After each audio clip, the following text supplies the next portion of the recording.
할렐루야. 오늘 보실 하나님의 말씀은 열왕기상 3장 3절에서 15절 말씀입니다. 열왕기상 3장 3절에서 15절 말씀을 제가 봉독하도록 하겠습니다. 솔로몬이 여호와를 사랑하고 그의 아버지 다윗의 법도를 행하였으나 산당에서 제사하며 분향하더라. 이에 왕이 제사하러 기브온으로 가니 거기는 산당이 크니라. 솔로몬이 그 제단에 1000번제를 드렸더니 기브온에서 밤에 여호와께서 솔로몬의 꿈에 나타나시니라. 하나님이 이르시되 내가 내게 무엇을 줄고 너는 구하라. 솔로몬이 이르되 주의 종 내 아버지 다윗이 성실과 공의와 정직한 마음으로 주와 함께 주 앞에서 행함으로 주께서 그에게 큰 은혜를 베푸셨고 주께서 또 그를 위하여 이 큰 은혜를 항상 주사 오늘과 같이 그의 자리에 앉을 아들을 그에게 주셨나이다. 나의 하나님 여호와여, 주께서 종으로 종의 아버지 다윗을 대신하여 왕이 되게 하셨사오나 종은 작은 아이라 취입할 줄 알지 못하고 주께서 택하신 백성 가운데 있나이다. 그들은 큰 백성이라 수요가 많아서 셀 수도 없고 기록할 수도 없사오니 누가 주의 이 많은 백성을 재판할 수 있사오리까. 듣는 마음을 종에게 주사 주의 백성을 재판하여 선악을 분별하게 하옵소서. 솔로몬이 이것을 보아내 그의 말씀이 주의 마음에 든지라. 이에 하나님이 그에게 이르시되 내가 이것을 구하는도다. 자기를 위하여 장수하기를 구하지 아니하며 부도 구하지 아니하며 자기 원수의 생명을 멀하기도 구하지 아니하고 오직 송사를 듣고 분별하는 지혜를 구하였으니 내가 내 말하는 대로 하여 내게 지혜롭고 총명한 마음을 주노니 내 앞에서도 너와 같은 자가 없거니와 내 뒤에도 너와 같은 자가 일어나니 없으리라. 내가 또 내게 구하지 아니한 부귀와 영광도 내게 주노니 내 평생의 왕들 중에 너와 같은 자가 없을 것이라. 내가 만일 내 아버지 다윗이 행함같이 내 길로 행하며 내 법도와 명령을 지키면 내가 또 내 날을 길게 하리라. 솔로몬이 깨어보니 꿈이더라. 이에 예루살렘에 이르러 여호와의 언약궤 앞에 서서 번제와 감사의 제물을 드리고 모든 신하들을 위하여 잔치하였더라. 아멘. 옛날에 시바 여왕이 솔로몬의 지혜를 사모하여서 그를 방문할 때 그의 시험해 보기 위해서 아름다운 꽃 화분 2개를 가지고 왔다고 합니다. 근데 이 꽃들은 둘 다 이렇게 얼핏 보면 다 같아 보이지만 다른 점은 하나는 살아있는 꽃이고 하나는 죽은 꽃인 거죠.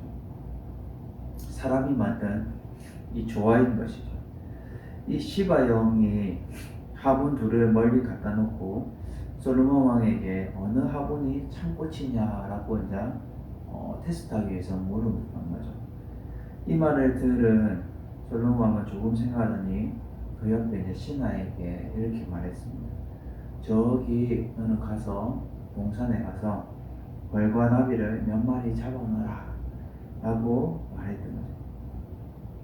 조금 후에 그 신하가 이 벌과 나비를 가지고 들어왔습니다. 그때에 솔로몬은 이제 말하기를 그 벌과 나비를 방 안에 이렇게 놓아놓으라 라고 말한 거죠. 그랬더니 이 벌과 나비들은 그 방 안에 조금씩 이렇게 날아다니다가 혼자 금방 화분이 있는 데로 날아간 거죠. 그래서 벌과 나비들은 이 살아있는 그 화분에 많고 다른 화분에는 앉지 않는 것입니다. 그때 솔로몬 왕은 허허허 웃으면서 저 벌과 나비들이 앉은 화분이 살아있는 화분인 겁니다 라고 말했거죠. 왜 벌과 나비들이 살아있는 꽃에만 앉았습니까? 그 이유는 살아있는 꽃에만 이 향기가 있기 때문입니다. 이렇게 솔로몬은 하나님이 주신 이 지혜로 지혜롭게 행했다라고 전해지고 있습니다.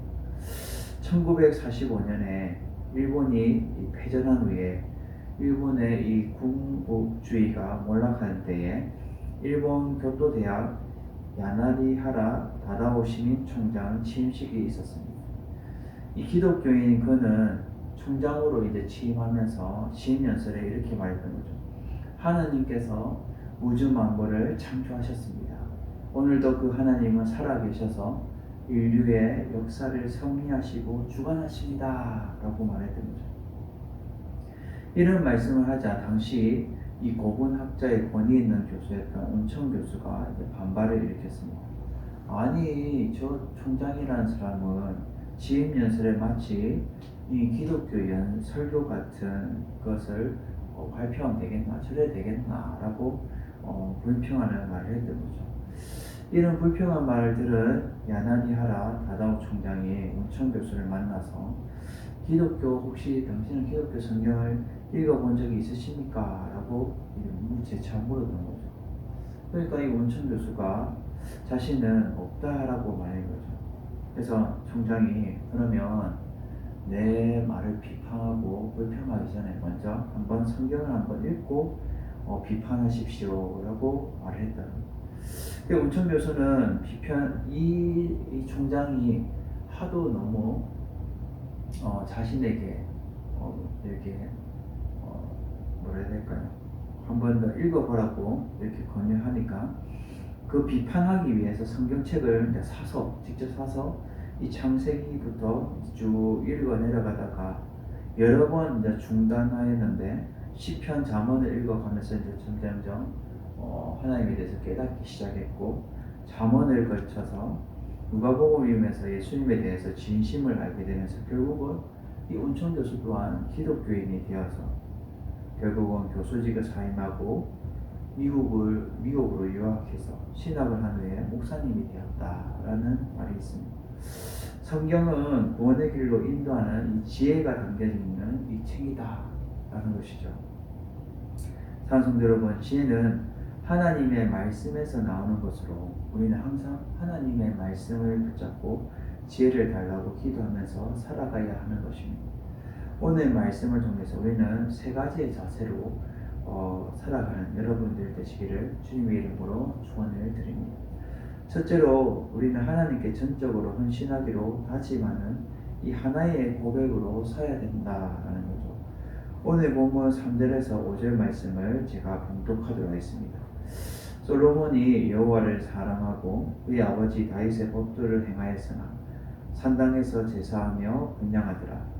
이에 왕이 제사하러 기브온으로 가니 거기는 산당이 큼이라. 솔로몬이 그 제단에 1,000번제를 드렸더니 기브온에서 밤에 여호와께서 솔로몬의 꿈에 나타나시니라. 하나님이 이르시되 내가 내게 무엇을 줍고 너는 구하라. 아멘.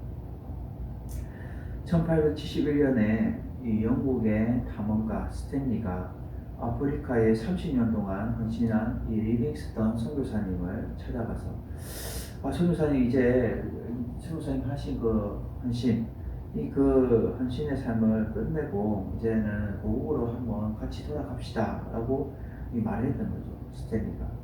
그래서 리빙스턴 선교사님은 그 스탠리의 말에 조용히 그냥 no 하고 거절했습니다.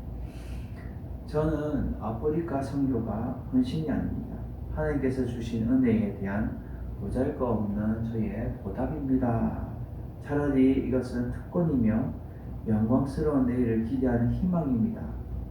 현재의 고난은 장차 나타날 영광과 비교할 때가 아무것도 아닙니다. 라고 고백을 했다죠. 1년 후 그는 리빙스턴 선교사님을 무릎을 꿇는 모습으로 이 세상을 떠나게 되어서 많은 사람들에게 감동을 주었다라죠.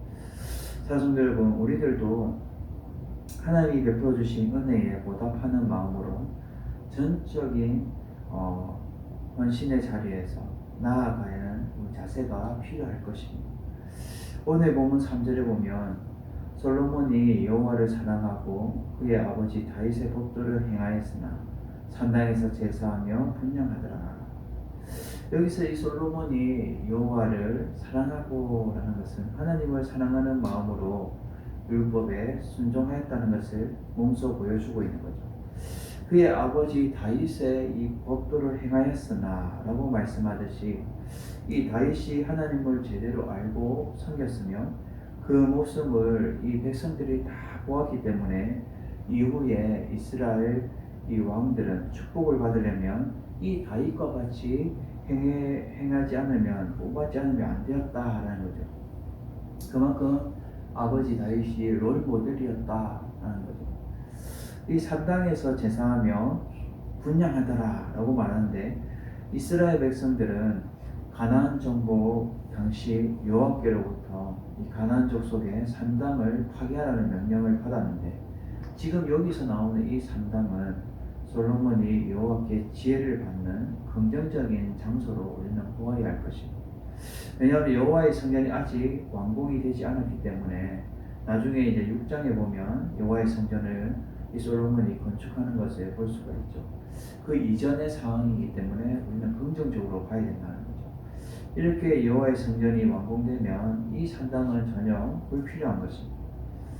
4절에 보면 이에 왕이 제사하러 기브온으로 가니 거기는 산당이 크니라. 솔로몬이 그 제단에 1000번제를 드렸다라고 말합니다. 여기서 기브온으로 가니 거기는 산당이 크다라는 것은 이 기브온은 예루살렘에서 저기 북서쪽으로 약 10km 지점에 위치한 이 해발 722m 가량에 위치한 이스라엘 중부의 주요 성읍이었던 거죠. 그리고 기브온에 여호와의 장막이 있었고 예루살렘에 여호와의 언약궤가 있었습니다. 그래서 그 산당이지만 여호와의 언약궤가 있었기 때문에 솔로몬은 하나님 앞에 늘 그 산당에서 제사를 드리고 하나님 앞에 예배를 드렸던 거죠. 그래서 솔로몬은 왕으로 즉위한 후에도 1000번제라는 대제사를 드리기 위해서 이 놋 제단이 있는 기브온이 적절하다라고 판단하고 이 신하들과 백성대 대표들을 다 이끌고 기브온으로 올라갔던 것입니다. 솔로몬이 그 제단에 1000번제를 드렸다라고 말씀하듯이 솔로몬은 희생제물을 통째로 제단 위에 불사르는 1000마리의 이 희생제물을 하나님께 희생제물을 올려드렸던 것입니다. 이 모습은 자신과 백성들이 하나님 우리는 하나님만 믿습니다. 하나님만 전적으로 의지합니다. 전적으로 헌신하기 위한 하나의 신앙의 고백으로서 이 1000번제를 드렸던 것이죠. 이것은 이스라엘 백성 전적으로 헌신의 징표일 뿐만 아니라 솔로몬 또한 하나님께 헌신과 순종의 모습으로 임하겠다는 다짐과 또 신앙의 고백이 담겨져 있다는 거죠. 이러한 1000번제로 하나님을 이스라엘의 진정한 왕으로 모시고 믿고 모시는 이 솔로몬과 백성들이 하나님께 하나의 신앙의 고백을 올려드렸다라는 것을 볼 수가 있는 것이죠. 5절에 보면 기브온에서 밤에 여호와께서 솔로몬의 꿈에 나타나시니라. 하나님이 이르시되 내가 내게 무엇을 주고 너는 구하라 라고 말씀하시는데 이 기브온에서 잠을 청하고 있는데 하나님께서 솔로몬에게 꿈에 나타나는 거죠.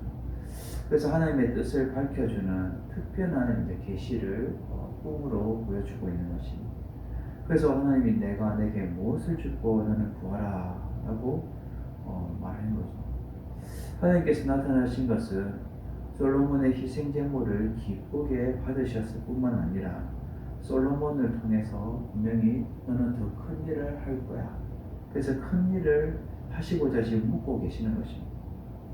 사랑하는 성도 여러분, 우리들 또한 하나님께 기도에 내가 응답하기 위해서는 먼저 내 자신이 하나님께 전적으로 헌신을 다짐하는 이 하나의 신앙의 고백이 있어야 된다는 거죠. 그럴 때에 하나님이 그 하나의 신앙의 고백을 통하여 응답하시고 큰 일을 계획하시며 이끌어 가신다는 겁니다. 이러한 하나님께 전적으로 헌신을 다짐해보는 여러분들 되시기를 주님의 이름으로 축원해 드립니다. 두 번째로 이 베푸신 하나님의 은혜에 먼저 감사하며 택한 백성들을 이끌어가기에 듣는 마음을 달라고 우리는 간구해야 된다라는 거죠. 오늘 본문 6절에서 9절 말씀을 제가 봉독하도록 하겠습니다. 솔로몬이 이르되 주의 종 내 아버지 다윗이 성실과 공의와 정직한 마음으로 주와 함께 주 앞에서 행함으로 주께서 그에게 큰 은혜를 베푸셨고 주께서 또 그를 위하여 이 큰 은혜를 항상 주사 오늘과 같이 그의 자리에 앉을 아들을 그에게 주셨나이다. 나의 하나님 여호와여 주께서 종으로 종의 아버지 다윗을 대신하여 왕이 되게 하셨사오나 종은 작은 아이라 주의할 줄 알지 못하고 주께서 택하신 백성 가운데 있나이다. 그들은 큰 백성이라 수요가 많아서 셀 수도 없고 기록할 수도 없사오니 누가 주의 이 많은 백성을 재판할 수 있사오리까. 듣는 마음을 종에게 주사 주의 백성을 재판하여 선악을 분별하게 하옵소서. 아멘. 이 성당에 보면 이 테레사 수녀가 많이 알려져 있죠. 이 테레사 수녀는 인도에서 평생 빈민을 위해서 봉사하며 살아갔습니다. 그녀의 봉사는 단순한 일이 아니라 그 봉사 가운데는 이 기도였다라는 거죠. 더 위대한 것은 그녀 봉사 뒤에 항상 이 기도가 뒤따랐다라는 거죠. 그녀는 책도 이렇게 말합니다. 모든 것은 기도에서 시작됩니다라는 책도 쓰게 된 거죠. 그래서 기도는 말하는 것과 듣는 것과 두 가지 방법으로 진행이 됩니다. 양쪽이 다 듣는 것, 양쪽이 다 말하는 것. 그녀는 기도에서 듣는 것을 소중한 가치로 여겼다라는 거죠. 그래서 그녀가 미국을 방문했을 때 CBS 앵커맨이 댄 레드라는 기자가 이렇게 물었습니다. 아니, 테레사 수녀님, 주로 당신은 하나님께 뭐라고 기도하십니까? 라고 물었던 거죠. 그러니까 그녀는 조용히 대답했습니다. 저는 그냥 듣지요 라고 말했습니다. 항상 대답에 이렇게 계속 듣지요 라고 대답하는 이 대답만 할 뿐 그 이상을 대답하지 않으니까 당황한 이 존 레드가 다시 물었습니다. 그러면 그때 들을 때 하나님은 뭐라고 말씀하십니까? 라고 물었던 거죠. 그러니까 그녀가 이제 미소로 대답을 했습니다. 그분도 들으십니다. 우리는 기도할 때 우리가 구할 것만 열심히 구하고 끝낼 때가 아닌 거죠. 하나님 이거 주세요. 하나님 이거 도와주세요. 하나님 함께 해주세요. 이렇게 우리가 필요한 것만 구할 때가 있다는 거죠. 우리가 하나님의 음성을 들으려고 하지 않는다는 거죠. 우리가 구하는 것도 있지만 우리가 하나님의 음성을 듣는 자세도 필요하다라는 거죠.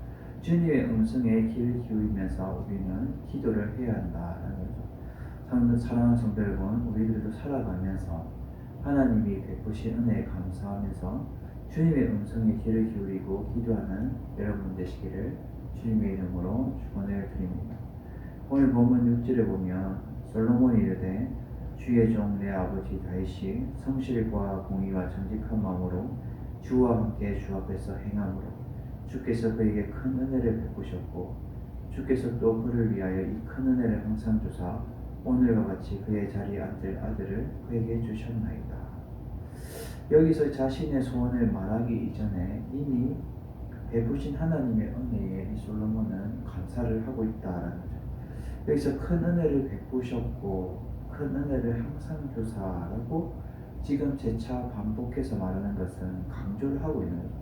하나님의 그 은혜를 내가 받았고 그 하나님의 은혜를 항상 내가 받고 있습니다.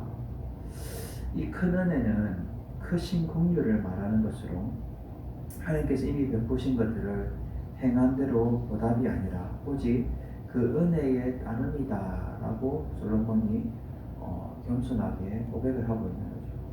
7절 보면 나의 하나님 여호와여 주께서 종으로 종의 아버지 다윗을 대신하여 왕이 되게 하셨사오나 종은 작은 아이라 취할 줄 알지 못하고.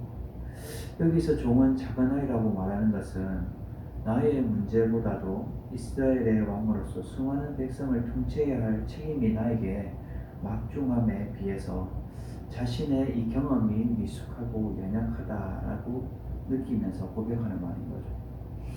출입할 줄 알지 못하고 라고 말하듯이 어떻게 백성들을 내가 성공적으로 다스려야 할지 나는 모르겠다라고 지금 솔직히 나 어떻게 이 백성들을 이끌어야 될지 모르겠다라고 고백하고 있는 거예요. 8절에 주께서 택하신 백성들 가운데 있나이다. 그들은 큰 백성이라 수요가 많아서 셀 수도 없고 기록할 수도 없사오니.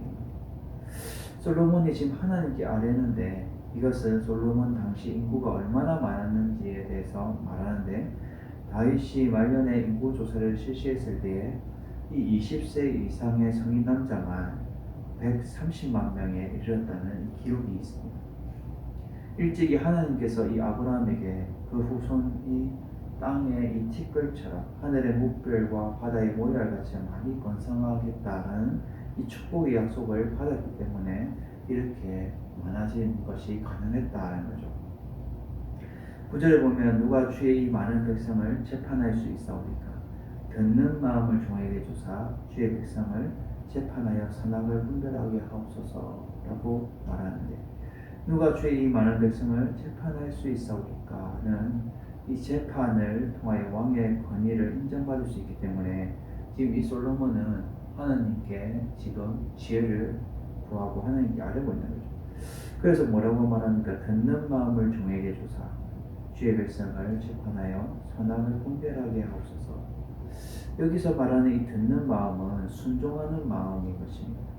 하나님의 말씀을 잘 듣고 또 그 말씀을 순종하는 데서 얻어지기 때문입니다. 이처럼 솔로몬은 하나님의 말씀대로 하나님의 백성들을 올바르고 통치하고 재판하기 위해서는 이 총명과 분별을 하나님께 구했던 거죠. 그래서 선악을 분별하게 하옵소서라고 말하듯이 이 선악은 옳고 그름을 잘 판단해서 재판할 수 있게 해달라라고 말하는 거죠.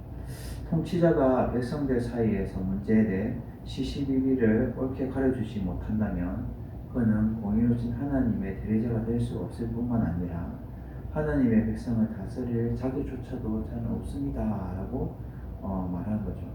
그러므로 솔로몬은 이 백성들을 잘 재판해서 선악을 분별하는 지혜로운 마음을 달라고 하나님께 기도하면서 하나님께 아뢰는 모습을 보여주고 있는 거죠. 찬송되고 우리들도 하나님 은혜에 먼저 감사하며 말씀대로 우리가 순종함으로 인하여 옳고 그름을 판단할 수 있는 지혜를 달라고 우리는 기도를 해야 할 것입니다. 그럴 때 하나님의 백성들을 우리는 지혜롭게 이끌어갈 수 있고 우리가 함께 협력해서 주의 일들을 감당할 수가 있다는 거죠. 마지막 세 번째로 본문에서 말하고 있는 올바른 기도를 올려드림으로 인하여서 축복이 임하였지만 하나님의 율례와 법도를 지킬 때만 가능하다라는 거죠. 오늘 본문 10절에서 14절 말씀을 제가 봉독하도록 하겠습니다. 솔로몬이 이것을 구하매 그 말씀이 주의 마음에 든지라. 이 하나님이 그에 이르시되 내가 이것을 구하는도다. 자기를 위하여 장수를 구하지 아니하며 부도 구하지 아니하며 자기의 원수의 생명을 멸하기도 구하지 아니하고 오직 송사를 듣고 분별하는 지혜를 구하였으니 내가 내 말한 대로 하여 내게 지혜롭고 총명한 마음을 주노니 내 앞에도 너와 같은 자가 없거니와 내 뒤에도 너와 같은 자가 일어남이 없으리라. 내가 또 내게 구하지 아니한 부귀와 영광도 내게 주노니 내 평생의 왕들 중에 너와 같은 자가 없을 것이라. 내가 만일 내 아버지 다윗이 행함같이 내 길로 행하며 내 법도와 명령을 지키면 내가 또 내 날을 길게 하리라. 아멘. 미국을 이 방문하던 중에 어떤 목사님이 전화를 걸 일이 생겼던 거죠. 그래서 급하게 전화기를 찾기 위해서 이 공중전화 박스로 들어갔는데 목사님은 그 전화 박스가 우리나라들과 다르다는 것을 알게 되었습니다. 날이 어둑어둑한지라 이 공중전화 박스의 전화번호부를 찾기가 참으로 어려웠던 것입니다. 천장에 전등이 있었지만 어떻게 이 불을 켜야 될지도 알 수가 없었습니다.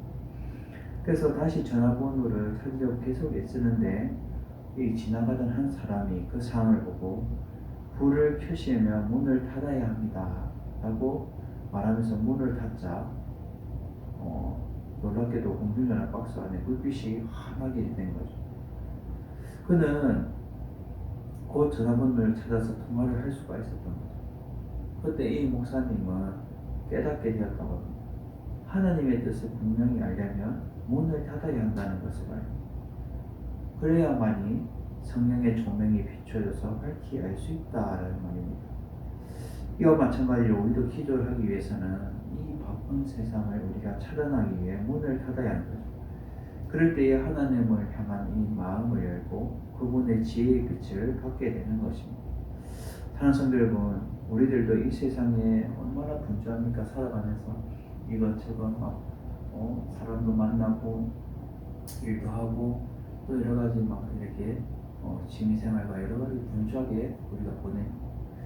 그것을 이제 하나님을 만날 때는 그 분주한 것을 닫고 오직 하나님께 향한 이 마음을 열고 그분의 지혜를 우리에게 달라고 기도를 해야 한다라는 거죠. 오늘 본문 10절에 보면 솔로몬이 이것을 구하매 그 말씀이 주의 마음에 든지라. 이 말은 주의 눈에 좋았다라는 뜻으로 솔로몬은 하나님 보시 올바른 기도를 올려드렸다라는 것이죠. 주의 택한 백성에게 올바른 통치와 재판을 위해 반드시 필요한 이 지혜를 요청했기 때문입니다. 11절에 이 하나님이 그에게 이르시되 내가 이것을 구하는도다. 자기를 위하여 장수를 구하지 아니하며 부도 구하지 아니하며 자기 원수의 생명을 멸하기도 구하지 아니하고 오직 송사를 듣고 분별하는 지혜를 구하였습니다. 지금 이 솔로몬은 지금 올바른 기도의 내용이 하나님이 말하고 있는 것처럼 자기의 유익을 구하지 않고 오직 영혼들을 향한 이 사랑의 마음으로 옳고 그름을 판단하여 공의롭고 정의로운 재판을 할 수 있는 지혜를 구했다라는 거죠. 12절에 보면 내가 내 말대로 하여 내게 지혜롭고 청명한 마음을 주노니 내 앞에서도 너와 같은 자가 없거니와 내 뒤에도 너와 같은 자가 일어남이 없으리라 라고 지금 하나님이 말씀하시는 것은 하나님께 신 구한 기도의 응답이 생생하게 이루어질 것이고 그 약속이 역사 속에 그대로 성취될 것이다 라고 말합니다. 13절에 보면 내가 구하지 아니한 부귀한 영광도 내게 주노니 내 평생의 왕들 중에 너와 같은 자가 없을 것이다 라고 말하는데, 여기서 이 구하지 아니한 부귀와 영광도 내게 준다라는 것은 이 부와 영광의 원천이신 하나님 마음에 합당한 것이 우선이 되면 우리의 필요한 것을 하나님이 더해 주신다라는 것이죠. 14절에 내가 만일 내 아버지 다윗이 행함같이 내 길로 행하며 내 법도와 명령을 지키면 내가 또한 내 날을 길게 하리라. 이 다윗의 행위가 열왕들의 선악을 판단하는 이 기준이 되었는데 솔로몬은 후일에 다윗의 기준에 못 미치게 되죠. 내 법도와 명령을 지키면 내 날이 길게 될 것이다. 솔로몬은 올바른 기도로 인하여 청명한 지혜를 받고 또 하나님께 더불어 이 부귀와 영광도 누릴 수 있었던 것은 다윗의 법도를 따라 행했기 때문입니다.